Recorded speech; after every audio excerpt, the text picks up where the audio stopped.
Honestly, there was a lot I liked about this movie and a lot I didn't like. Which is very rare that it's kind of like lopsided.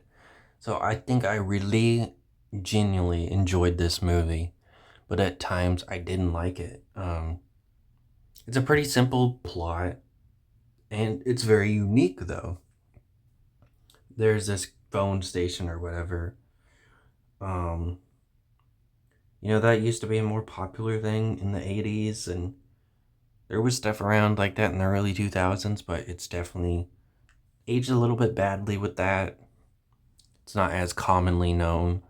But, anyways, one person calls, says there's New Year's revolution, and then immediately after, another dude calls and he says his revolution is to commit murder at 12.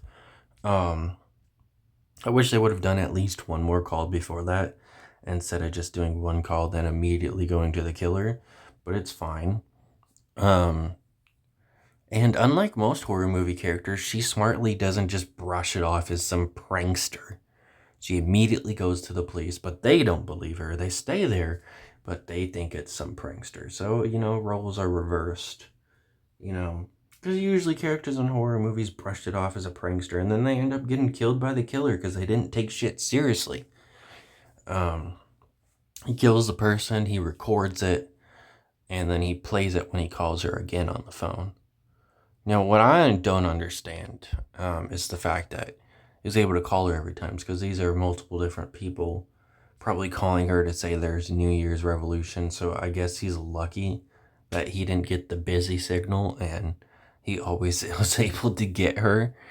Um, he ends up killing this other girl, but he's forced to have to kill another one because she's smarter than most people, and she's like, "What? I just met you. I'm gonna take somebody with me." Um, that she wouldn't go along with a stranger, but then she fucking stupidly bees alone with a stranger. Like, the whole reason she went with her friend is so she wouldn't be alone. But her friend ends up going to the store to go to the bathroom and buy some champagne. But her friend doesn't go in with her. Like, just to go in with her. Like, you don't have to do anything. But you went with her because you didn't want to be alone with a strange man. Safety in numbers. But then you fucking stayed in the car with him. The fuck are you thinking? You know, even if he wasn't a killer, he could have just drove off with her, dumped her off somewhere. He could have just been an asshole that got his kicks out of fucking being shitty to women. He could have just drove off with her and then killed her. Um, so I really don't get why she didn't go in the store with her. Or, at least have some stupid dialogue where she asked her if she wants to come in and she says, "No, I think I'll be all right. You're only going to be in there a few minutes." Something. But no, she stays in the car with a strange man alone. And the reason she took her friend is because she didn't want to be alone with a strange man. It's not logical. Um, Also, not logical was the first woman just immediately um, is ready to drink champagne with him and ends up somewhat having sex with him before he kills her. I understand like one night stands or hookups from, or going to the bar to hook up, but these people are doctors and they're doing it in their place of work, and she doesn't even know this man. She does it like in a few minutes. I don't know, that felt really forced to me. Um, Eventually, he is close to getting his third kill, which is at 11 o'clock at midnight, because that's part of it is he wants to kill someone in different time zones on New Year's. He doesn't kill her, though. I thought it was stupid with her, too, but I was glad that she survived. I was rooting for her. She didn't deserve that. Um, but, he ends up pissing off some bikers. They know his car, so he ends up having to take another car. He throws the guy out, but the girl stays in. And there's like a big conversation. It's not like really fast. Like he's threatening the guy, asking for his keys. She could have just got out of the car, but she stays in the car. And he ends up taking off with her in it. She tries to bargain with him, give him money and stuff. He has mercy on her, but he's a sexist pig. So, when she ends up like, trying to give him what she wants, doing anything she can to survive. She thinks that maybe he wants sex. She offers sex, and he takes his knife out again. Um, she ends up thankfully surviving because these guys had thought that guy was a weirdo because he had almost hit him with the car. And they point the police in that general direction, and she survives. Um, Very rare in horror movies for, definitely extras to survive if they have like extended scenes. Because, in horror movies, usually the longer you see a character that isn't the main character, they're probably going to die. But she survived. Which it was weird that they didn't show some frustration with him. Like, him being angry that he didn't get his kill on time. And he didn't get any kill at that time.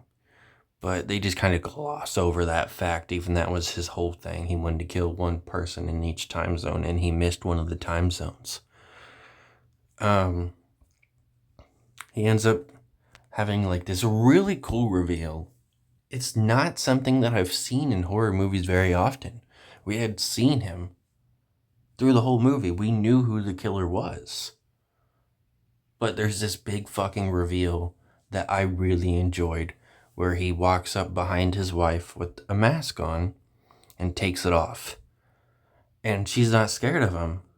And then we find out that's because it's her husband. Her husband has been the killer the whole time. We had never seen him in the movie. He was just mentioned.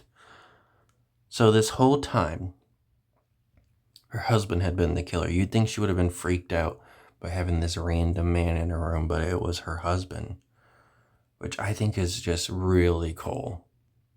He ends up explaining his sexist motive, which is that he thinks women are manipulative and immoral, and he thinks she's cheating on him, which is never confirmed or not. There was one really good line in that scene, but then it goes right back to pretty stupid lines. I really like the scene where he listens to her heart, and then he says, "Your heart's beating." I don't like that. It's like such a unique line. You don't really expect that from horror movies. But then it goes off the rails with him immediately following up with some dumb shit like, "You need to time out. You're going to go up and down." And he ties her up to an elevator to get crushed. She does not, though. She's going like slow as hell to get crushed. The police accidentally shoot like the elevator controls or something, and then it just stops, so she survives. My question is I'm pretty sure, I don't know how elevators work, but I'm pretty sure if he shot it, it would have just went down faster. But okay. He ends up jumping off the roof after fucking quoting Hamlet of all things.